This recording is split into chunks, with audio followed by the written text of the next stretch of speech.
Welcome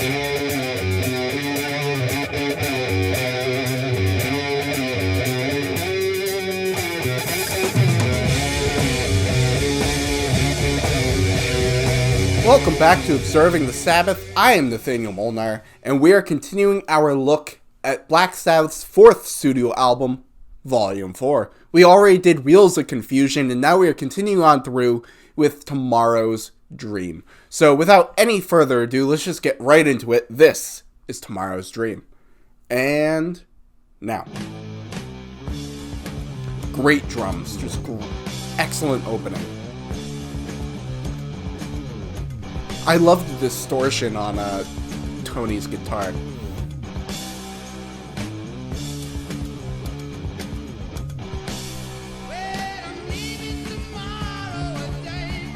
I kind of talked about in Master of Reality, I talked about there were a couple of songs that just felt like, I don't want to say just because it sounds like it's minimizing the songs, but there are transitionary songs where it feels like they're taking you from one part of the album to the other. And I'd say for Volume 4, this one and Cornucopia kind of have that feeling to them.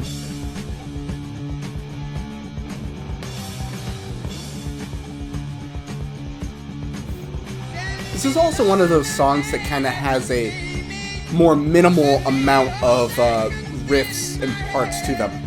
With something like Wheels of Confusion, there's so many different elements, so many different, even just tiny little riffs and moments that it just kind of jumps all around over.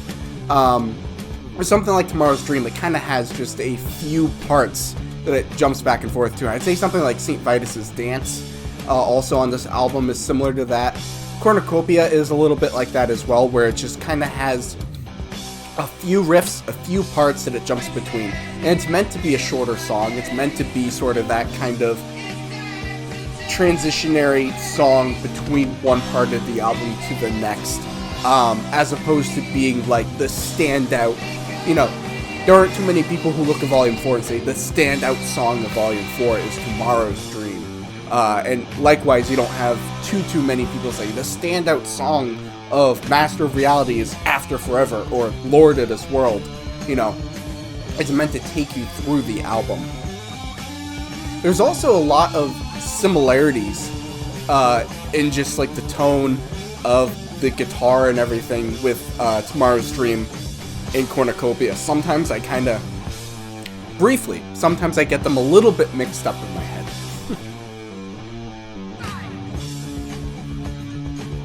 I like that nice little, it's not really a solo, it's just kind of like a nice little interlude in the middle of the song. Ozzy's voice sounds great here. You can hear a lot of the emotion and the pain. Well, I think Ozzy's voice from album 1 through 6, every album just gets better and better and better. And I think it kind of peaks at Sabotage is when his voice is its best.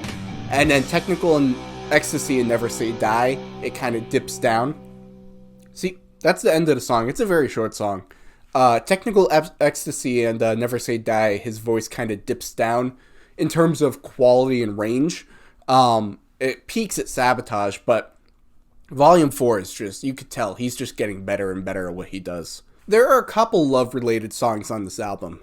You have this one where, the singer is going to meet this person, run away together.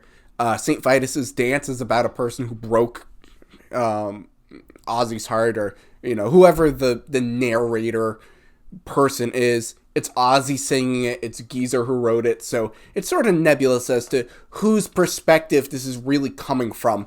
And I guess you could say also Changes is it's not necessarily a love song as much as it is a heartbreak song. But you do have a few of those sprinkled throughout this album.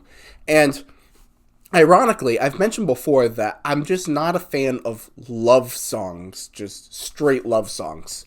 And what I mentioned this during the Black Sabbath album, because I talked about that album has two of them. It has Warning, which is a cover, and it has NIB. But the great thing about NIB is that it feels like, or on the surface seems like a love song, but it's really about a person being seduced by Lucifer. And so it has this sort of twist on it that makes it not really like a conventional love song. Volume 4 has a couple just more conventional love songs, but what makes it unconventional is the tone of it, Ozzy's voice, the riffs that Tony comes up with, just the sheer force and power of the songs. And so there's a lot of interesting things going on that kind of overtake its more conventional love song undertones and makes it more of an undertone rather than just something flat on the surface. You know, there's a distinct difference between something like Tomorrow's Dream or St. Vitus's Dance and, I don't know, a Mariah Carey Demi Lovato love song. You know, there's distinct differences between them. Even if the subject matter at its very root is very similar. And so that's something that I think they do very well in Volume 4, is really kind of going beyond convention.